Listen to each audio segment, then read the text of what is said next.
একটি ভাঙা পুতুল, একটি শিশুর অর্ধেক হওয়া স্কুল ব্যাগ, গাজার ধ্বংসস্তূপে এগুলো এখন স্মৃতিচিহ্ন। কিন্তু কেন এই ধ্বংস? কেন এই রক্তপাত? আসুন গল্পটা শুরু করি ১০০ বছর পিছন থেকে। সালটা ১৯৪৮। ব্রিটিশরা চলে গেল, জাতিসংঘ ফিলিস্তিন ভাগ করে দিল, জন্ম নিল ইসরায়েল রাষ্ট্র। আর ৭ লক্ষ ফিলিস্তিন হয়ে পড়ল শরণার্থী। তারা এটিকে নাম দিল নাক্কা, মানে মহা বিপর্যয়। তারপরে একবারে আসি ১৯৬৭ সালে।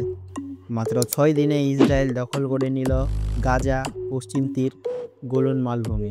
জাতিসংঘ থেকে বলা হলো সরে যাও, কিন্তু ইসরায়েল বলল এসব আমাদের নিরাপত্তার জন্য প্রয়োজন। এইভাবে চলে গেল ১৪টা বছর। ২০০৭ সালে গাজা পরিণত হলো বিশ্বের সবচেয়ে বড় উন্মুক্ত কারাগার। ইসরায়েল ও মিশরের ব্লকেডে ২০ লক্ষ মানুষ বন্দী।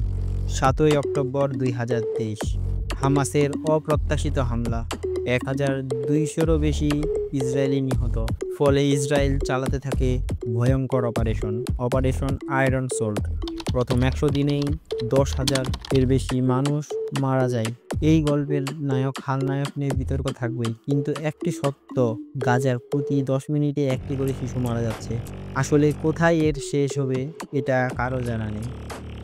তো আজকে এই পর্যন্তই, দেখা হবে আপনাদের সাথে আরও একটি নতুন ভিডিওতে। আর যেহেতু এটি আমার প্রথম ভিডিও, ভুল ত্রুটি হয়ে থাকলে অবশ্যই ক্ষমা করবেন এবং লাইক ও সাবস্ক্রাইব করবেন। ধন্যবাদ।